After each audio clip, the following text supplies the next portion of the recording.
You're live. Woo! Cool. Cool. Oakley dokley. Let's go live. Let's grab some notes. Hey, everybody. It's Peter. And we're trying out the new camera feature that's in the streaming. I'll put a couple of notes there if you want to check it out. If you go under, excuse me. Should have thought of this before. No coffee and bits, please. Yeah, instead of going through a whole bunch of steps and hoops you had to jump through before to do a live stream, like now, you just go into the Creator Studio, click on live stream. There's a third option now that says new beside it, says camera. You just put in a couple of things, give it a quick title, and we're live. You've got chat over. We've got a can't point. Chat's over here. Anyway, chat's to the right of me if you're looking at this through your PC browser, that kind of thing. So tonight was Agents of S.H.I.E.L.D. Season 5, Episode 14, The Devil Complex. So if you've seen one of the trailers, there's a scene where Fitz is freaking out. He's still trying to figure out how to close the rift that's open on level whatever of the Lighthouse complex. And he sees an image of Fitz from the Framework, all suit and tie and everything, and mocking him and blah, blah, blah. And we think this is part of the from the fear dimension that we've been seeing the last few episodes. So, and we've got, again, an actual well-defined A and B story. So let's say the A story is Fitz and the gang. So you got Fitz, Gemma, Mac, Yo-Yo, Deke, Daisy, still in the complex at the Lighthouse. They're trying to figure out how to close off the rift. Meanwhile, you've got Piper, May, Coulson. I forget if the guy. I think that's just them. That's it. They're zipping around on the Quinjet, and they're on a snatch and grab to try and get a hold of Hale.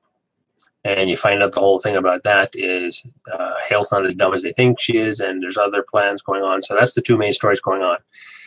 What I didn't like about this episode was there was a point about maybe halfway through, or maybe, about after the first act or so, when we finally get they finally get a hold of Hale. So we're starting off first with, another fear thing shows up. It's like a samurai, or it's a guy in an astronaut suit carrying a samurai sword, chasing everybody. Basically, they shoot the thing and it dissipates into a puff of smoke, like always. And so that's most of the way the story is going. And then when they finally get a hold of, they actually do a sneaky trick of getting Hale, of landing the Quinjet somewhere because the cloak's on, and they think they're driving down a deserted road or something, and they actually end up in the cargo hold, and they grab her and they fly off. But there was a part, like I said, about maybe around the 20 minutes in, maybe 25 minutes in, we were going like, not even 5 minutes. 5 minutes of, story A.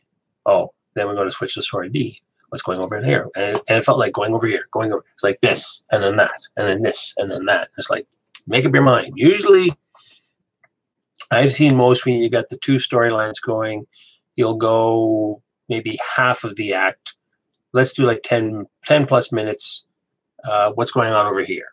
And then, okay, now we're going to cut over here. But there was a time where it's just like, oh, there's a bit of a conversation, cut.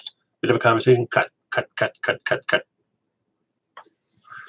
And then even, and I still thought that still didn't make it exciting. I just saw somebody on the Stardust app saying, oh, it was really cool. It was really amazing. Yeah, they get to close the rift. They figure out a few things. But it's still the same formula. Yo-Yo's whining, Mac's whining. Gemma's trying to help Fitz. Fitz is actually in this episode, he's totally flipping out because he's trying to solve the problem. He's going to stay up all night, pull an all-nighter, see if he can get things going. Daisy's trying to keep, hold of things. And I don't want to spoil it so much, but when we see, evil Fitz, evil Framework, Fitz, it's not what you think it is. So, and that was about the only really good thing of the episode, was the reveal about into the third act, just like, oh, it's not who we think it is.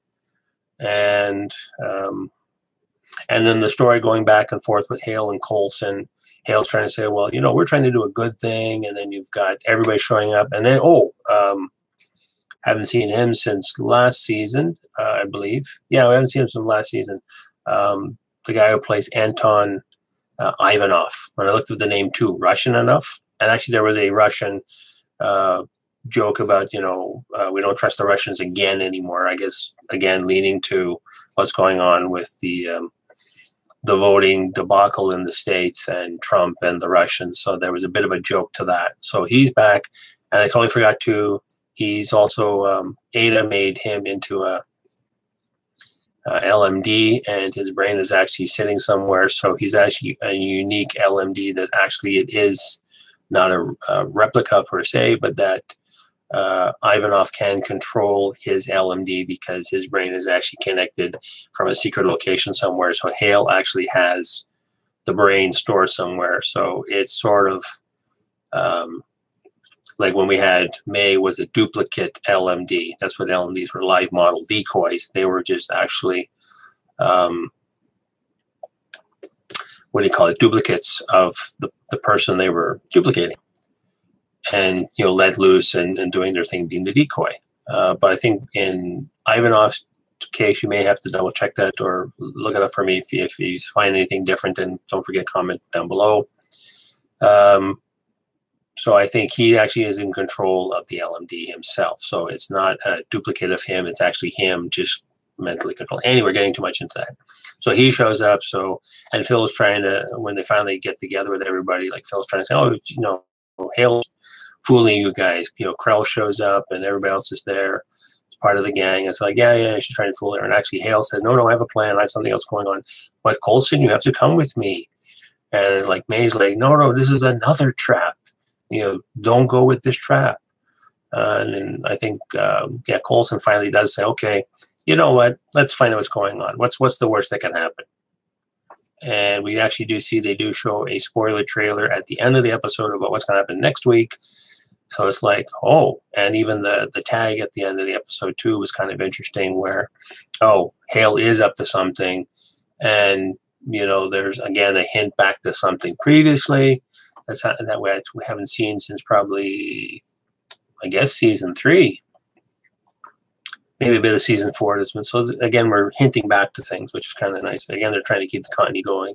But again, what else can we do with the story? But I'm still finding, even though I'm sitting here and watching it, I am reviewing it, I'm talking to you guys about it, it still doesn't have the oomph that season 1 had. Again, it's just limping. That's what it felt like. It was just limping along. Okay, there's a problem going here, there's a problem going there. And Fitz was going bonkers more than normal. Jem was trying to help him out. Excuse me.